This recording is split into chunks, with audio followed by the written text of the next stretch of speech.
Olá, sejam muito bem-vindos ao nosso primeiro dia da capacitação da Rede de Proteção à Criança e Adolescente, que está sendo realizada pela Escola do Legislativo da Assembleia, por meio da Procuradoria Especial da Criança e Adolescente, aqui juntamente com o Centro de Mídias da SEDUC e a Operação Caminhos Seguros, né? E também nós estamos ao vivo pela TV Encontro das Águas. Eu sou Débora Menezes, sou deputada estadual e sou procuradora especial da Criança e Adolescente, né? Uma missão que a gente vem exercendo desde o início do nosso mandato, procurando aí criar, né, estrutura para que a gente possa fazer mais atendimento às vítimas e trabalhar também junto à rede de proteção, na prevenção, na capacitação, na realização de cursos. Sabemos que essa é uma grande missão e a gente está aqui junto para cada vez mais expandirmos, prepararmos e conversarmos. Bom, nós estamos aqui ao vivo, né, para os 61 municípios acompanhando. Temos gente de Boa Vista do Ramos, temos gente de São Sebastião do Atumã, Lábrea. A gente vai acompanhando aqui o comentário de vocês, né, em tempo real. Por favor, deixem as suas perguntas. Hoje nós temos 3 convidados extremamente capacitados, pessoas técnicas e que vivem o dia a dia da proteção da criança e do adolescente. Então, aproveitem também essa oportunidade para tirar as dúvidas diretamente com a fonte. Bom, nós sabemos, né, os dados, né, em 2024, praticamente nós tivemos uma prisão por dia relacionada a crimes contra a criança e adolescente. E esse ano, né, tenho certeza que com a Operação Caminhos Seguros nós superaremos esse número, juntamente com todos os órgãos que estão participando da operação conosco. Bom, para iniciarmos, né, os nossos 3 convidados, vamos apresentá-lo. Primeiramente, a delegada Juliana Tuma, né, que é a nossa delegada titular da Delegacia Especializada da Criança e do Adolescente. Doutora, deixa aí suas boas-vindas a todo mundo que nos acompanha. Bom dia. Bom dia a todos que estão nos assistindo. Bom dia aqui. É uma honra compartilhar esse momento com os senhores. Obrigada, deputada, pela essa oportunidade que a gente tem em levar essa palavra de conscientização aí para toda a rede, para as pessoas interessadas na proteção à criança e ao adolescente. Temos também aqui conosco a doutora Romina Brito, que é a nossa promotora de justiça e é coordenadora da infância do Ministério Público do Amazonas. Muito obrigada pela sua presença, doutora.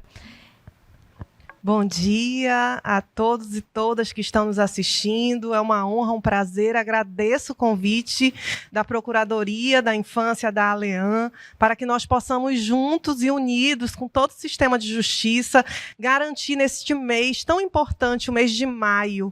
Chegamos no mês de maio, todo dia é dia de proteger nossas crianças, mas no mês de maio nós temos o dia 18 de maio, que é um dia significativo de combate ao abuso, à exploração sexual de nossas crianças e adolescentes. E aí temos a operação tão importante, Caminhos Seguros. O nome da operação já nos inspira, porque nós sabemos, ele rompe com a lógica da repressão e demonstra que as crianças podem sim construir um projeto de vida e um caminho seguro de proteção. Então, que nós possamos hoje ter uma manhã muito proveitosa, nos capacitando, porque a infância precisa primordialmente de capacitação. É isso, doutora Romina, muito obrigada. E também estamos com o nosso doutor Henrique, que é o delegado titular da Delegacia Especializada de Repressão a Crimes Cibernéticos, a DERC. Doutor, muito obrigada pela sua presença aqui conosco. É um tema muitas vezes silencioso, a gente não entende, né, as barreiras, mas extremamente real.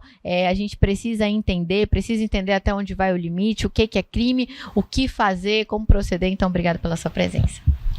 Eu aqui agradeço o convite, né? E é uma honra estar sentado aqui com vocês, né? Além de ajudar com a capacitação, também vou aprender bastante, eu tenho certeza, né? E a gente vai trazer a questão do crime digital, né? O crime cibernético. Hoje, a criança e adolescente, ela não é só escola, educação via escola e as praças públicas, né? A gente vai estar a criança vive dentro do ambiente invisível, que é o ambiente digital. E aí é lá onde estão os maiores perigos que a gente pode observar, porque é tudo muito silencioso. Então a ideia aqui é que a gente possa promover essa capacitação, levar conhecimento a todos que estão assistindo, né, para que juntos nós possamos combater os crimes contra a criança e adolescente.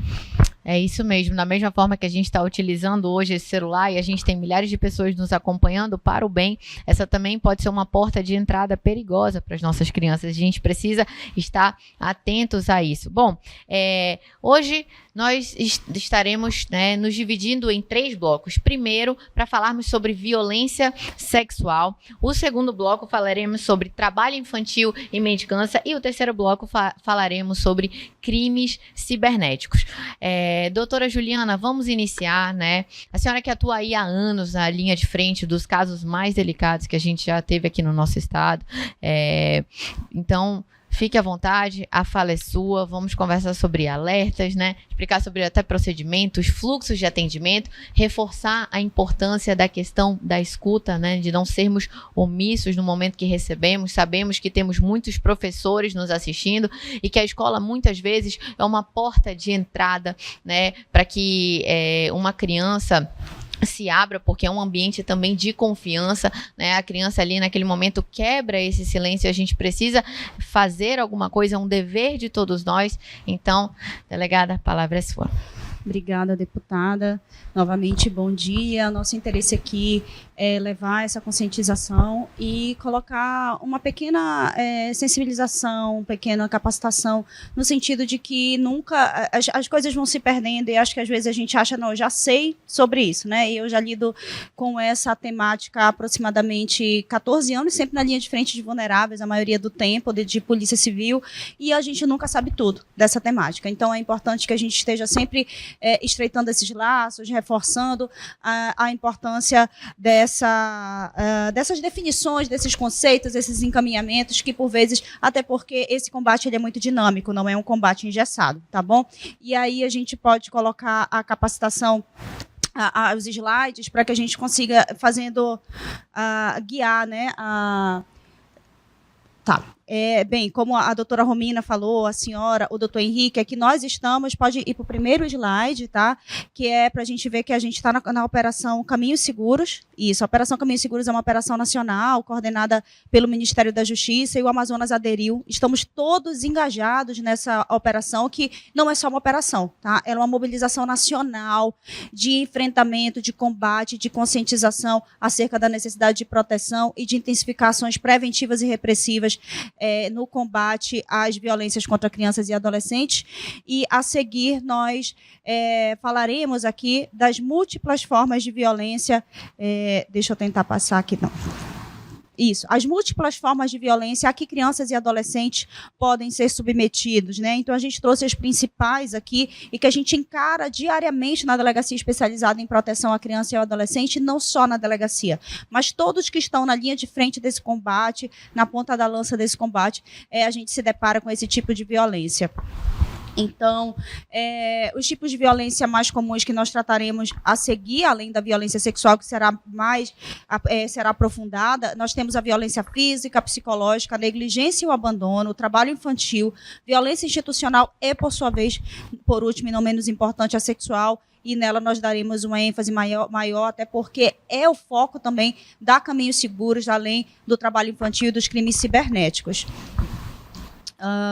E aí nós pincelaremos aqui sobre a violência física, como eu disse, nunca é demais que a gente consiga tratar sobre isso, e ela acontece, é mais fácil de se identificar. A violência física ela é mais fácil de se identificar porque geralmente deixa uma lesão, um prejuízo à saúde corporal da criança e do adolescente, como agressão, castigos físicos, atos de tortura, geralmente com a intenção de disciplinar, o que a gente reproduz, a gente normaliza a violência física contra nossas crianças e adolescentes, e é absolutamente intolerável tolerável na legislação pátria essa conduta, é uma conduta passível de responsabilização e de prisão. Então, assim, por vezes na delegacia, e não raro, a gente faz prisões de lesão corporal, violência doméstica contra crianças e adolescentes, e é absolutamente, como eu disse, passível de prisão, inclusive de prisão em flagrante. E aí temos a violência psicológica, que envolve atitudes que geram sofrimento emocional, como humilhação, ameaça, xingamento, intimidação, manipulações, discriminação, isolamento. E eu sempre falo isso, que é importante que a gente saiba que, às vezes, é uma das piores formas você baixar a autoestima da pessoa que está sob sua responsabilidade, da criança e do adolescente. Você mesmo faz ele acreditar que ele não é capaz, né, com aquele xingamento, com aquela ameaça, com aquela palavra pejorativa, com aquele adjetivo pejorativo. Então, eu realmente faz com que aquela criança acredite que ela não tem ali uma qualidade, né? Então, a violência psicológica, ela é difícil de ser detectada, mas não é impossível, e a gente, geralmente, ela é feita por quem deveria proteger também, né? Como a maioria das formas de violência. Então, ela interfere diretamente no desenvolvimento da criança. Existe também uma violência psicológica que pode estar ligada à alienação parental e que influenciar negativamente, né, no vínculo afetivo entre a criança e um dos pais, tá? E aí eu vou passar aqui para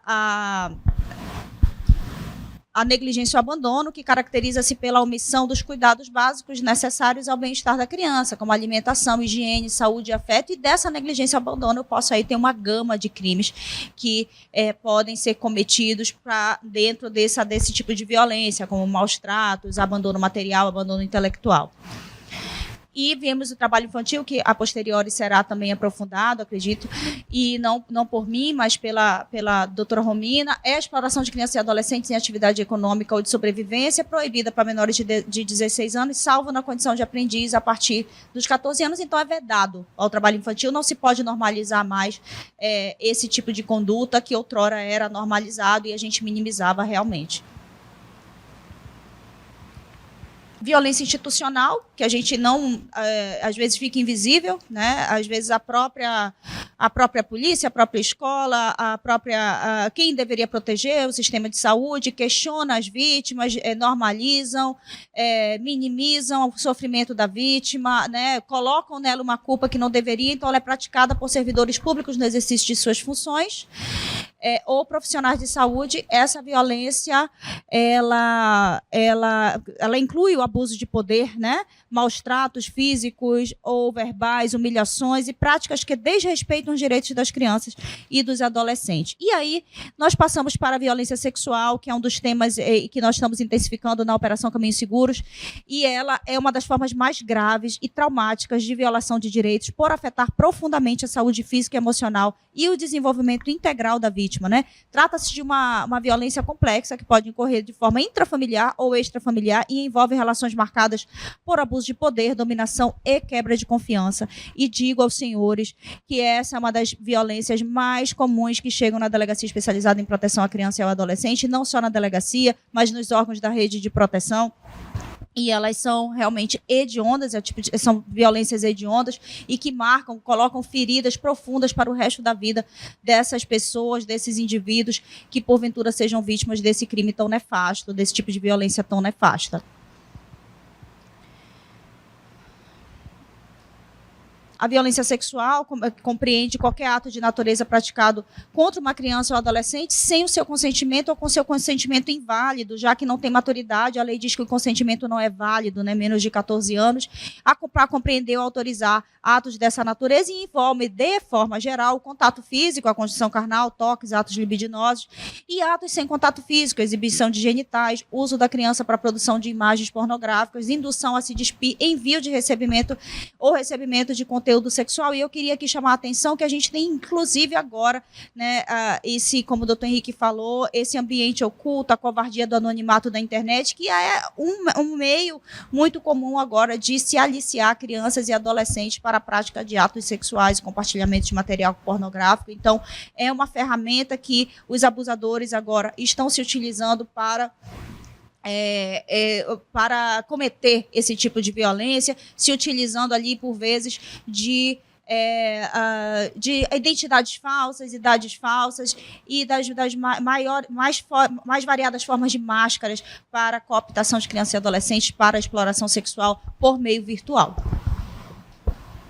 E as formas principais, o abuso sexual ocorre quando um adulto ou adolescente mais velho utiliza o corpo da criança ou adolescente para obter prazer sexual sem objetivo econômico direto e pode acontecer dentro da família. E aí eu abro um parêntese, a maioria é dentro da família, sim, ou fora dela, sempre, a maioria das vezes é de alguém que deveria proteger, alguém da confiança, alguém que tem o contato da família, ou que é de confiança da família, então muitas vezes é cometido por alguém próximo que exerce poder, confiança ou autoridade sobre a vítima. E aí vem também a exploração sexual comercial, que acontece quando a criança ou adolescente é utilizado em atividades sexuais em troca de dinheiro, bens, favores, promessas. Às vezes é muito velada a exploração sexual e eu queria chamar a atenção disso, porque por vezes a gente acha que é um escambo, uma troca. Pegou um dinheiro, não, peraí, houve uma paga. Não, mas às vezes é uma calça jeans, às vezes é um lanche. Um tênis, né? Que aquela adolescente, porventura, não tenha, a família não tenha dinheiro para comprar. E ela diz, não, eu queria estar, mas eu peguei o lanche, ele me pagou um lanche. E isso acontece, isso é muito comum ali quando a gente identifica a situação de favorecimento à prostituição, ou seja, a violência sexual que está mais especificamente na exploração sexual. E aí ela pode envolver redes de exploração, ela pode ser macro, né? Ela pode ser pontual, como a prostituição, pode ser também a prostituição infantil, pornografia, tráfico de pessoas e aliciamento por meios digitais. E aí eu queria falar aqui um pouco dos sinais de alerta, porque o que a gente quer que aconteça, né, doutores e a deputada Débora, é que essas crianças não sejam acometidas desse tipo de violência. Isso para a gente não é interessante. É óbvio que a rede, o objetivo é que essas crianças não sejam vítimas, que a gente empodere essas crianças no sentido de colocar a cultura do não, de que elas saibam quando o abuso chegar, delas repelirem esse abuso, mas quando não acontece, delas conseguirem repelir, a gente precisa estar atento aos sinais de alerta para que esse abuso sexual, essa violência sexual, ela não se aprofunde de maneira a traumatizar demais ou causar danos irreparáveis. E aí vem aqui os sinais de alerta, que é comum que a vítima não verbalize, ou seja, a vítima ela é acometida de muita culpa, a vítima da violência sexual, a gente sabe disso, e ela não verbaliza a violência, e é não raro, né, ela não verbaliza. Por isso que é preciso estar atento a sinais de mudanças comportamentais ou físicas,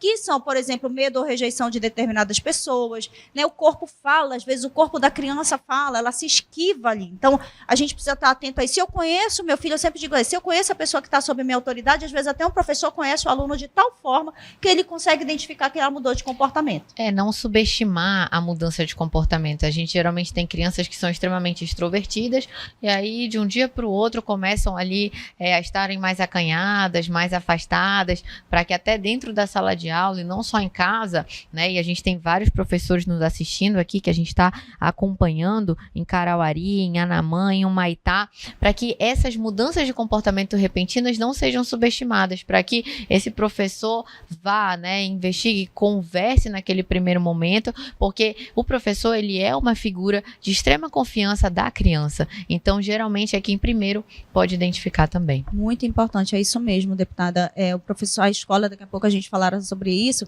e a escola é uma ferramenta muito importante nesse combate, e como você falou, a gente não pode subestimar, às vezes a gente vê e acha assim, é rebeldia. Não, mas que menina tá rebelde? Do nada essa menina ficou rebelde, do nada essa criança ficou rebelde. Gente, investigue, aprofunde o diálogo, né? Estreite a conversa. A gente vê pais que não sabem nem o que tem na mochila do filho na escola, ele não sabe, ele não verifica a mochila. Ele dá um celular e aquele celular, ele fica ali e você não sabe nem a senha. Cansado às vezes, a gente chega na delegacia e diz, mas só tem a senha desse telefone? Eu não tenho a senha. Eu digo, como assim? Seu filho tem 10 anos e você não tem a senha do seu telefone. Então, assim, essa é um sinal de alerta já para mim. Até né? Porque, geralmente, quando o jovem, aí o doutor Henrique tenho certeza que vai poder falar mais sobre isso, né? Quando o jovem ele é induzido a erro, né? Entendendo que ele está conversando com um amiguinho, né? Com uma outra figura de confiança. Na verdade, ele está conversando com um adulto, com um aliciador, com um abusador, educador, ele geralmente orienta essa criança quando ele vai dar algum benefício, né, uma contraprestação pecuniária ou através de presente, ele orienta, olha, diz pro seu pai que você ganhou numa rifa, né? E geralmente a gente, né, ao acompanhar os casos, as denúncias, a gente vê que ele oferece o benefício e ainda oferece a justificativa desse benefício. E é por isso que é tão importante questionar, ser incisivo e investigar de fato. Sim, e eles trabalham, quando a gente vê aliciadores pela internet, eles trabalham com os sonhos das crianças, né? A gente já viu oferecer celular, né, na internet. Se você me mandar uma foto, eu te dou um celular, eu te dou um celular X. É o celular mais querido hoje em dia, né? Eles falam. Então, é bem covarde, é bem nefasto, todas essas atitudes. E então, a gente tem que estar atento, né? Eu acho que os pais, também, além da escola, os pais são uma ferramenta fundamental. Pode botar o slide, por favor. E aí o comportamento sexual inapropriado para a idade, distúrbios alimentares e de sono, altera o sono. Isso aí a gente vê, quando a mãe chega, ele não dorme mais bem, ele está com o sono alterado, aí acha que é várias coisas, ansiedade, tudo, daqui a pouco está se lesionando. Quando a gente não observa isso, tem automutilações. A gente observa crianças e adolescentes com automutilação. Quando chega lá na delegacia, a gente já tem quase que certeza de que aquela criança já foi abusada. Desenhos, falas ou brincadeiras e com conotação sexual, dores ou lesões genitais, a gente já pegou crianças com contágio de IST na delegacia também. A questão dessas dores, né, principalmente nessas áreas, é importante a gente também deixar o alerta, que muitas vezes a criança, né, principalmente quando é menorzinha, ela não consegue identificar que é naquela área. Então, a gente já pegou relatos de crianças que falam, olha, eu tô com uma dor aqui na minha barriguinha. Para ela, daqui para baixo é barriga.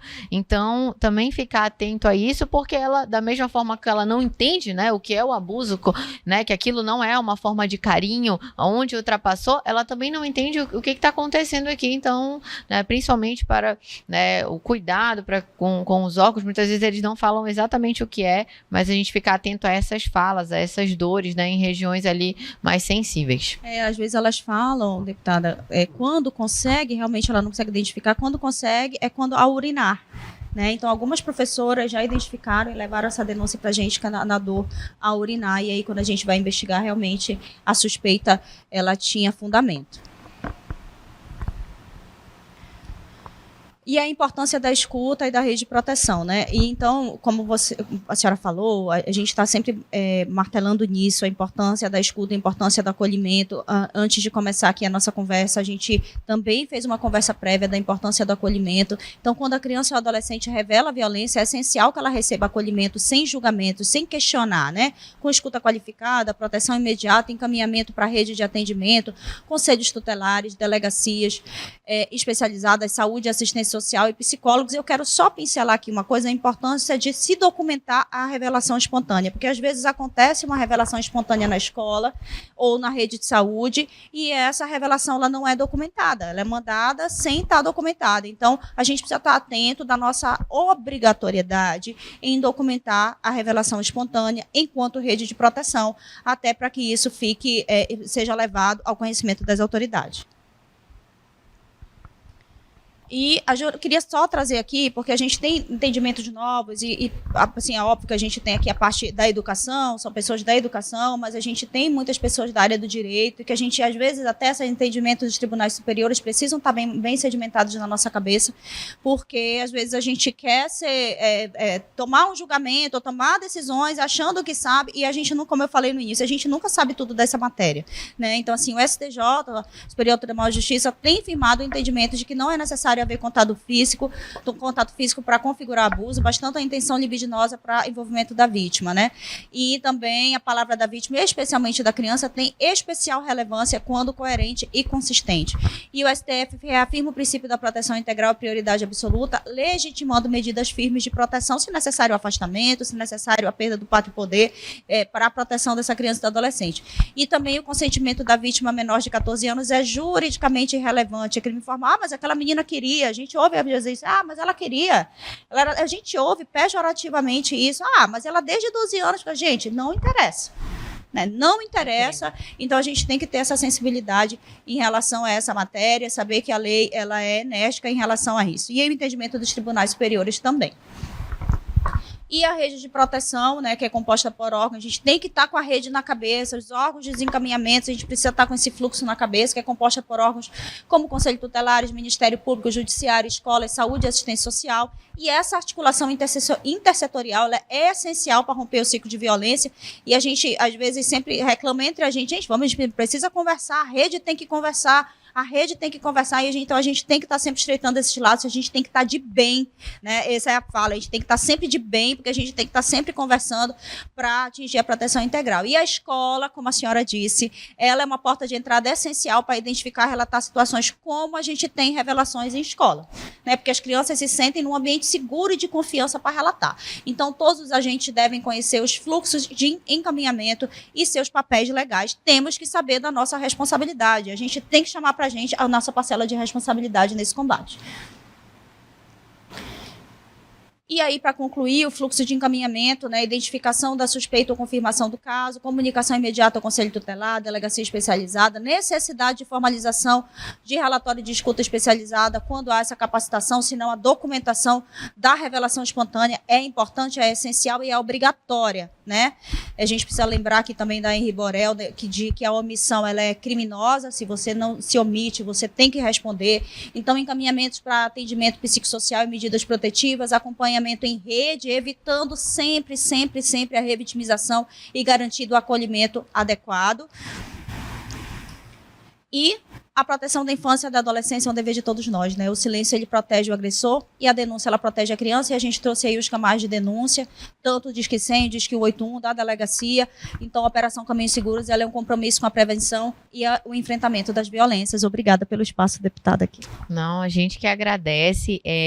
Nós temos várias pessoas nos acompanhando aqui, já a gente vai, né, através do chat, escolher algumas perguntas para responder, mas caso também alguém tenha dúvida, né, em relação a fluxos, procedimentos, não há problema nenhum de perguntar. Esse é o momento de aprendizado. A gente precisa levar cada vez mais para o interior do nosso estado, onde nós temos pessoas preparadas, pessoas capacitadas, mas muitas vezes por faltar, né, órgão A ou órgão B, a gente não sabe a quem recorrer. Então, qualquer dúvida em relação a fluxo, procedimento, também podem deixar as perguntas aqui no chat que a gente já vai responder. Doutora, a gente teve um caso, né, que chamou bastante atenção nos últimos tempos, que é daquele professor de jiu-jitsu. E aí a gente observa nesses casos diversos tipos de violência, né? Até tá aí na tela para vocês, né? Foi um caso de grande repercussão, onde nós tivemos, né, bastante vítimas, e que iniciou a partir de uma denúncia. A gente poderia dizer tardia, mas é importante dizer que nunca é tarde para se denunciar, né? Às vezes você demorou anos para se convencer daquilo por algum motivo, não deixe de formalizar a sua denúncia, e é por isso que a delegada também, né, trouxe aí os entendimentos do Supremo Tribunal de Justiça, e eu gostaria que a senhora comentasse um pouco, né, sobre esse caso, até porque geralmente, como esse caso e outros, os abusadores, os agressores, eles se utilizam daquela relação de confiança para, não exatamente naquele momento, mas em uma outra oportunidade, né, abusar ou aliciar. Então nós temos casos onde a pessoa estava na igreja, mas foi num futebol onde aconteceu esse problema, mas ele se utilizava do cargo que tinha para isso, né? Nesse mesmo caso também, ele, né, não fazia dentro da academia de jiu-jitsu, né? Que é um local onde tem mais pessoas vendo, mas ali no seu apartamento, mas se utilizava de ser professor, de estar de posse daquelas crianças, que é uma relação de confiança. Que alerta a senhora também tem a deixar aí para os nossos pais, para os nossos professores e todo mundo que nos acompanha? Realmente esse foi um caso muito simbólico para a delegacia, porque, segundo as denúncias e os relatos da vítima, isso já ocorria há muitos anos e era meio que veladamente sair de conhecimento de todos dentro da comunidade do jiu-jitsu.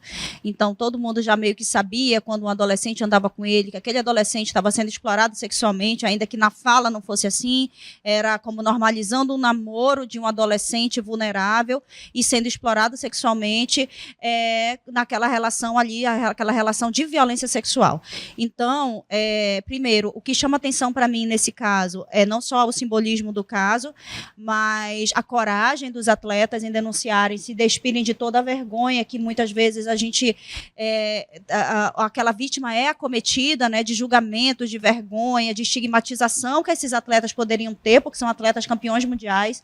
Mas o que eles fizeram? Eles chamaram para si a sua parcela de proteger aquelas crianças e adolescentes que, porventura, poderiam ser também vítimas, né, que já tinham sendo vítima também.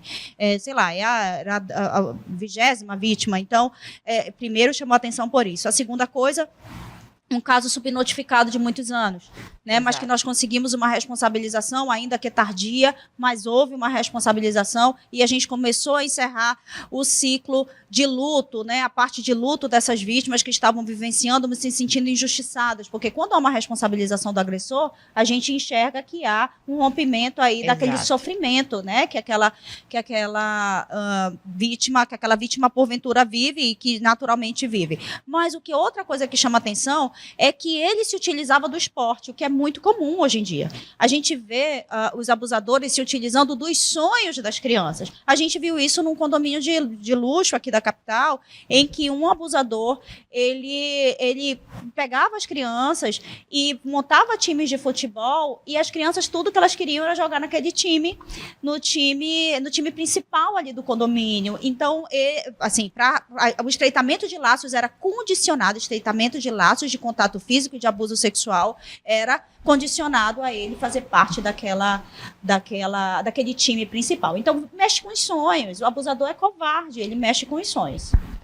Isso é realmente verdade e importante frisar aqui novamente, pela coragem de uma pessoa de ter denunciado, a gente rompeu todo um ciclo de diversas outras crianças e adolescentes que poderiam ter sido abusadas. Bom, durante a Operação Caminhos Seguros, né, nós estamos constantemente nas ruas, não só aqui na capital, como também nos interiores do estado, né? A gente está no início do mês, mas a gente já teve aí em 2 interiores e estamos quase que diariamente nas ruas, e não tenho dúvida que a doutora está todos os dias nas ruas aí, mas eu estou dizendo que como um time, e a gente percebe muitas crianças em situação de rua, em situação de mendicância, né? Que são precocemente empurradas aí para o trabalho infantil. E é por isso que é tão importante esse olhar, né, do Ministério Público, da Promotoria de Justiça, da nossa coordenadora de infância, porque nós sabemos que o Ministério Público ele é uma ferramenta estratégica na defesa também desses direitos fundamentais, atua fiscalizando a lei, guardando os direitos fundamentais, e é natural que quando a gente está nas ruas, a gente se revolta de ver essas crianças pedindo, essas crianças com placas no semáforo, e geralmente os adultos eles estão lá, né? Eles estão sentados observando essas crianças pedirem, porque sabe que quando a gente está no carro, a gente se sensibiliza pela situação da criança. E muitas vezes, eu aproveito até para, né, entrar num outro viés, o motorista, né? Cada um de nós, e eu sempre me incluo, porque todos os dias nós estamos vivendo e aprendendo. O motorista não tem conhecimento de que aquela vítima ela já recebe um benefício, né? E que ela não precisava estar colocando principalmente a criança naquela situação.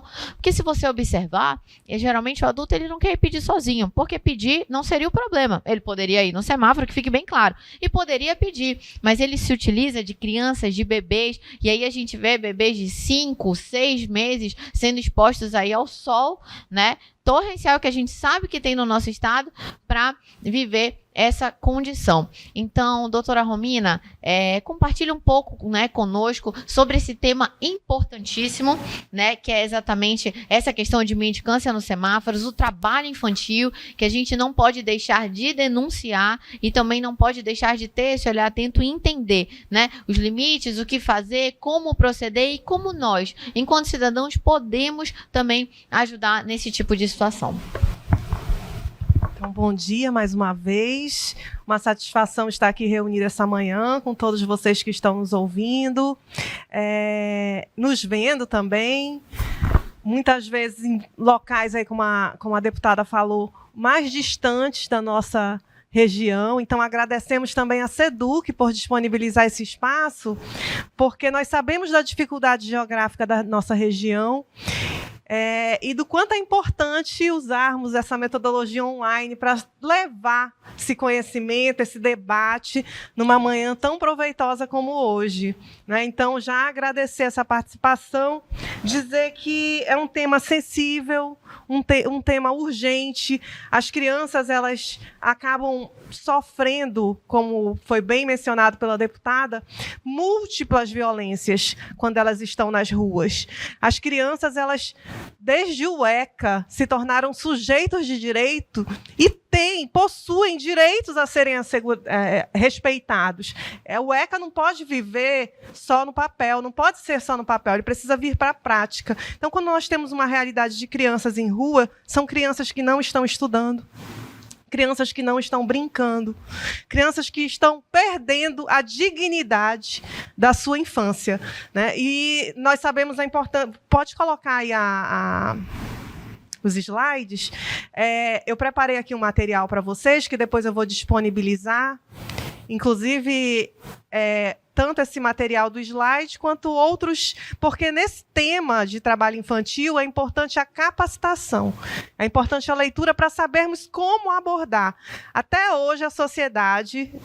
que eu saiba, os grandes centros, inclusive no mundo, se a gente for para Nova York, a gente encontra essa realidade, ainda não sabem enfrentar um tema tão importante. Como que nós fazemos para enfrentar uma situação tão urgente, tão sensível e importante? E isso acontece como? Através de capacitação. Quanto mais estudarmos sobre o caso, quanto mais nos unirmos sobre essa temática. Então, hoje de manhã, nós vamos falar sobre as violências nas abordagens multidisciplinares dos direitos de criança e adolescente, com foco no trabalho infantil e de crianças em situação de rua. Aqui o conceito segundo o ECA. Então, como eu falei, o ECA ele vem romper com o menorismo. Ele vem romper em acreditar que a criança possa ser usada como um objeto. Como a deputada falou, quando a criança está na rua, servindo como um objeto para levar a sensibilização da ajuda da sociedade, ela rompe, o ECA rompe com tudo isso, rompe com esse menorismo e traz para essa criança a qualidade de ser um sujeito de direito. A criança precisa ter direito à moradia, à educação, à saúde, ao lazer, ao esporte. E quando a criança ela está nessa situação de rua, ela perde todos esses direitos. São múltiplas violências a que ela é submetida. O trabalho infantil tem diversas formas. Nós podemos encontrar o trabalho infantil doméstico, o trabalho infantil no campo, o trabalho infantil nos lixões, como nós vamos abordar essa manhã, o trabalho infantil nas ruas, como a doutora Juliana antes mencionou, a exploração sexual também é uma forma de trabalho infantil. E são N situações que levam essa criança a perder sua dignidade, sua infância. A infância ela passa como um sopro. A infância, o período mais importante da nossa vida, o período da infância que vem toda a construção da nossa segurança no futuro. E o trabalho infantil ele rompe a exploração sexual, o abuso, ele rompe com essa garantia desses direitos. O artigo 60 do ECA proíbe a menores de 14 anos, salvo na condição de aprendiz, o trabalho. Exatamente para garantir que essas crianças tenham direito à saúde, à educação, à escola. E sabemos da importância de estarem afastadas, aí, principalmente da rua. A criança em situação de rua, ela é protegida também pelo artigo 98 do ECA. O ECA fala no artigo 98 que as crianças em situação de risco ou vulnerabilidade merecem proteção especial. E sabemos que as crianças em situação de rua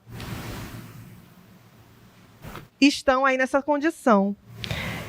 1,9 milhão de crianças e adolescentes estão em trabalho infantil no Brasil. Isso através de uma pesquisa do PNAD com o IBGE em 2022.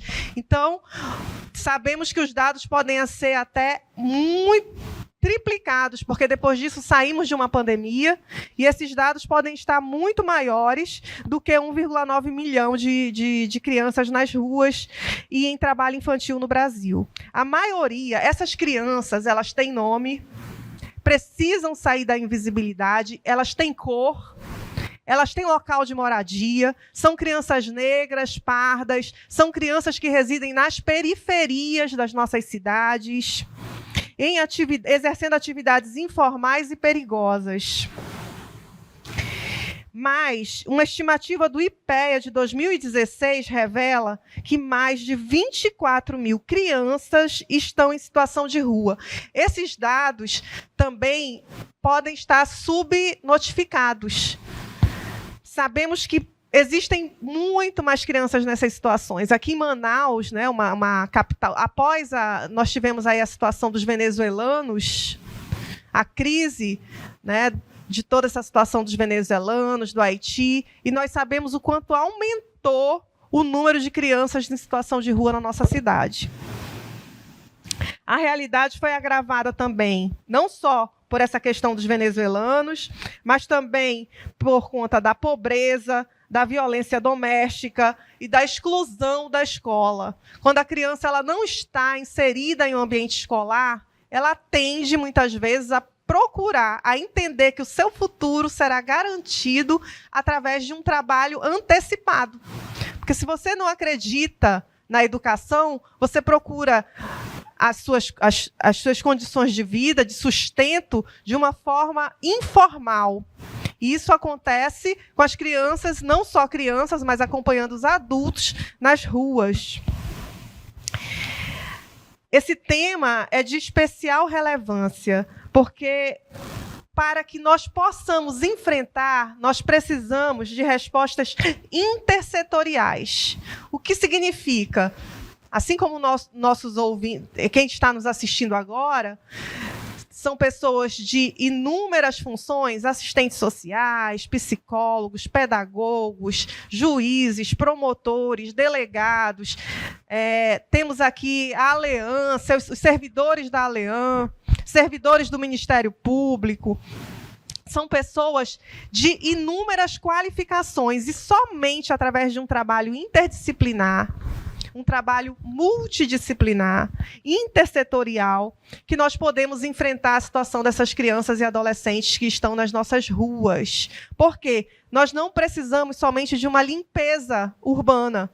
Simplesmente aquela criança sair daquela realidade e ir para um abrigo, ir para uma instituição ou enviá-la para a sua família, se nós não damos a essa criança as condições, uma proteção integral. O ECA também ele trouxe essa garantia da proteção integral. O que significa? Levar para a criança que está na rua não só uma escuta qualificada, mas levar para ela saúde, assistência social, educação, justiça, segurança. Somente com todos esses fatores combinados é que nós podemos garantir uma proteção integral para essa criança e que ela saia das ruas. Por exemplo, vamos dar o exemplo concreto de uma criança que esteja sendo usada ali por sua família em um sinal, nas sinaleiras, né? Que nós temos hoje em dia o trabalho infantil nas sinaleiras. Naquele momento, se nós retirarmos essa criança e devolvermos para a sua família sem dar um colégio integral para ela, para que ela possa ter uma educação com segurança, sem dar para ela uma atenção da justiça, porque muitas vezes ali há necessidade de buscar a situação de paternidade, a situação de uma bolsa, de um auxílio de alimentação, a situação de uma educação numa escola, a situação de uma assistência, porque muitas vezes ela precisa de moradia, muitas vezes ela precisa de um auxílio. E a saúde também. A criança precisa ser observada em toda essa intersetorialidade de ações. Precisamos ter também uma mudança institucional, substituir a lógica repressiva por uma escuta qualificada, um cuidado e um acolhimento. Então, as crianças que estão nessa situação e os adolescentes, eles precisam ser acolhidos. Nos sinais, nós temos crianças que vão sozinhas, que se sentem à vontade de sair sozinha para buscar o sustento de sua família nos sinais, mas nós temos também crianças que são usadas, muitas vezes, pelos adultos. Infelizmente, na cidade, é uma das principais demandas, inclusive, atualmente, do Ministério Público. Nós recebemos inúmeras notícias de fato, de situação de crianças nos mais variados locais da nossa cidade. E quando nós recebemos essa notícia de fato, nós buscamos dar esse atendimento integral, buscamos acionar não só a Secretaria de Assistência Social, mas também segurança, porque muitas vezes, doutora Juliana, o caso também não se resolve só com educação, só com assistência, nós precisamos incluir a delegacia, porque muitas vezes, muitos casos ali, é de exploração e sabemos até aluguel dessas crianças.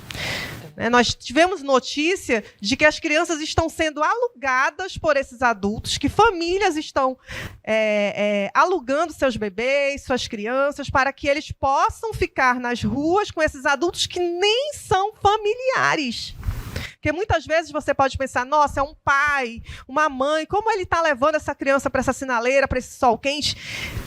Temos casos já de relatos de que muitas vezes nem familiar aquela pessoa é da criança.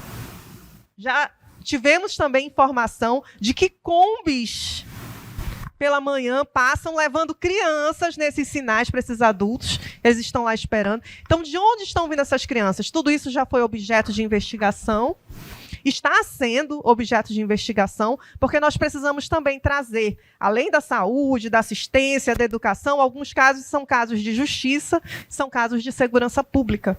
Então, nós precisamos dividir aí o joio do trigo. Daí a importância de trabalharmos uma abordagem qualificada em relação a essas pessoas que estão nas ruas, porque nem cada caso ali é um caso. Há realmente pessoas que precisam de assistência, famílias que estão em situação de risco, vulnerabilidade e que precisam de assistência do Estado, mas há também casos de polícia.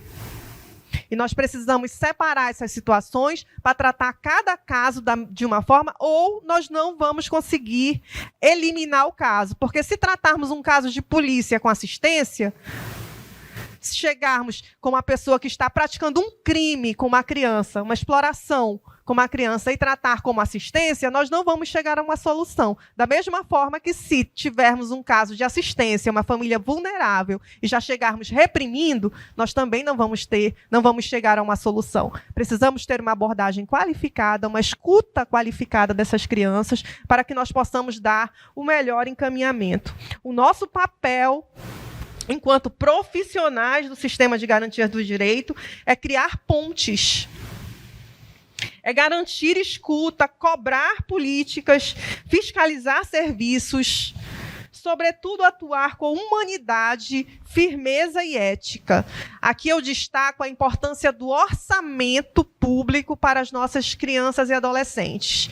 Nós precisamos realizar campanhas, ações, campanhas de conscientização para a própria sociedade.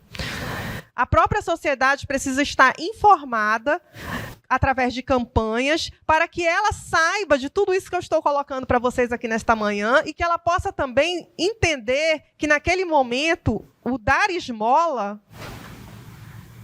pode prejudicar o desenvolvimento da criança. Então, é importante que ela entenda que ela não está ajudando quando ela dá ali o lanchinho, quando ela dá R$1, R$2, ela não está ajudando aquela criança. Ao contrário, ela está estimulando a presença dela naqueles locais e está atrapalhando o desenvolvimento da criança. Isso nós conseguimos como? Através de campanhas. Uma criança, aí eu concluo aqui com a informação, com a frase, né, do Papa Francisco. Ele diz o seguinte: uma criança abandonada é culpa nossa.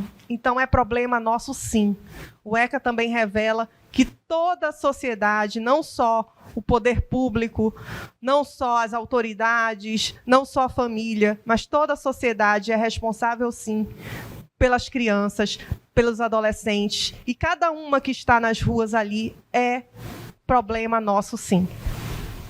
E muitas vezes, doutora Romina, a gente ouve aquela frase, né? O óbvio precisa ser dito.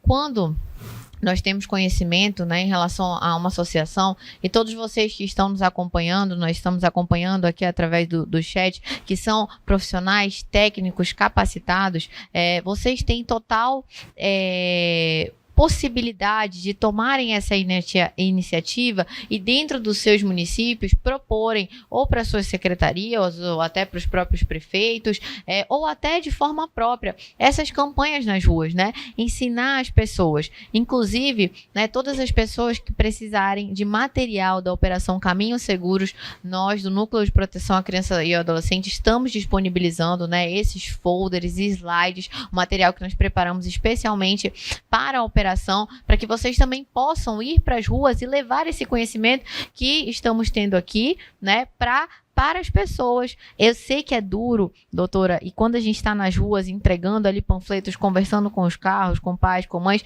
é duro a gente passar a mensagem, não ajude, né? Naquele momento a mensagem que chega para a pessoa é não ajude, mas na verdade ela precisa entender que ela está atrapalhando o desenvolvimento da criança, ela está atrapalhando o futuro daquela criança.